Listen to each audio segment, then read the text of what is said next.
Ang gagawin ko muna, check muna natin ha. So pagka naka-login ako, ito yung itsura ng ano niya, homepage, yung dashboard. I-check ko na nga lang muna guys yung scan QR code. So mukhang okay naman. And may options tayo dito to upload QR code or show my QR code. Okay, so working itong unang feature sa scan, and then yung bank transfer, this feature will be available soon. Pay bills, this feature will be available soon. Wala pa siya. Load, this feature will be available soon. More. Okay. Essentials, move your money. Cash in, send money, QR scan, bank transfer.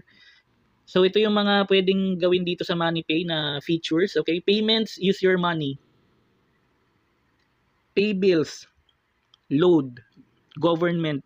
Okay, so dito sa payments, yung use your money, itong pang-apat na icon, hindi ako certain kung Shopee Pay ba to guys, pero Pack Pay Later ba yung nakalagay dito? So most likely in the works or in progress pa tong feature na to. So check na lang natin at a later date and time. Pero proceed tayo sa susunod dito, lifestyle. Enjoy your money, travel, food, shop, mall, rent, movies, games, and play. Ayan. Okay. So wala na. So far, yun lang.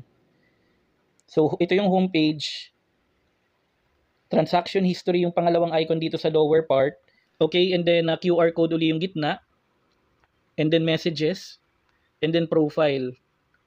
Okay, nakalagay dito sa account ko, unverified pa raw ako. Okay, guys, kapag kiniklik ko yung pencil or yung edit icon, walang nangyayari.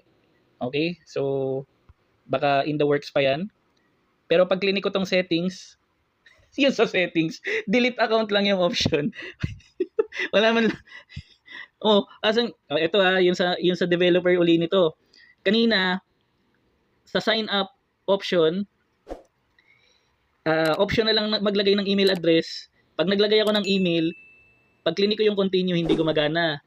Okay, ito napagana ko siya makapag-sign up or create an account nung inalis ko yung email address ko, and then first name and last name lang yung nilagay ko. And then pagka-continue ko na successful naman yung setup ng account or registration.